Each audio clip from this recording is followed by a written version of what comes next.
Hey everybody, Chris Kennedy for Inside Greeley here, and today we're up on the north side of town with J.R. Salas. He is the city's urban renewal manager, and today we're going to talk a little bit about the city rehab and winterization program. J.R., how's it going? Very well, thank you for having us here. Well, thanks for having us as well. Tell us a little bit about this program, and basically just start off with, what is it? Well, the weatherization program is a component of the city rehab program, and several years ago what we got into was that folks needed a lot of help in trying to figure out how to weatherize their homes, make them more energy efficient. So as opposed to doing a full rehab, which we're capable of doing, people started coming into us more about how do I get my home more weather tight. So we started looking at things like insulation, new modern more efficient furnaces, energy efficient windows and things like that. So how does a person get started in this program? They just call you guys and you come out and assess the damage, as it were, or how does that work? Well, normally people come into the office and they fill out an application because it's limited to people who make no more than 80% of the area median income. And so they fill out an application, we verify that the income is correct, and sometimes they know what they want, sometimes they don't. And if they don't, then we come out and we basically walk through with them and say, well, your furnace is antiquated, that needs to be replaced. We try to look up in the attic and see how much insulation's up there. Generally, in a lot of the homes, there isn't very much. We've found that the one item that pays back the fastest is attic insulation.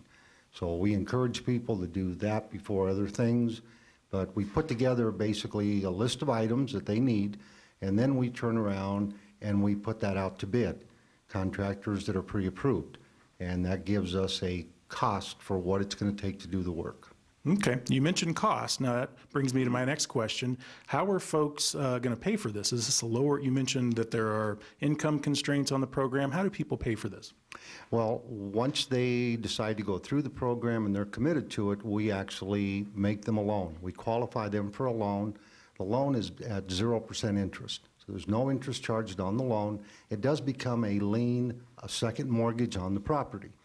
The work gets done, contractor gets paid, we oversee all the work, make sure the permits are done, and we give a one-year warranty on everything that was done.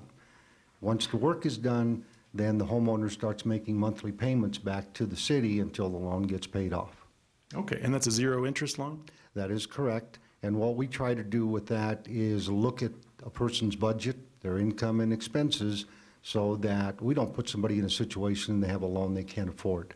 We try to tailor the loan to fit their financial ability to pay back. Okay, great. So they're paying this back, though. So are there new funds that are interjected into the program, or are those funds just recycled, or how does this program remain sustainable? Well, the city's an entitlement city, so every year on an annual basis, we apply to HUD for funds. And we take the funds that come in each year with the monies that are paid back in from ongoing loans, and that all forms that pot of money that allows us to continue the program.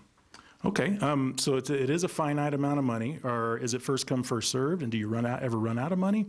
It is first come, first serve. And in the 28 years that I've been doing this, excuse me, we've never had a situation where we had to turn somebody away. It would be nice to have that problem.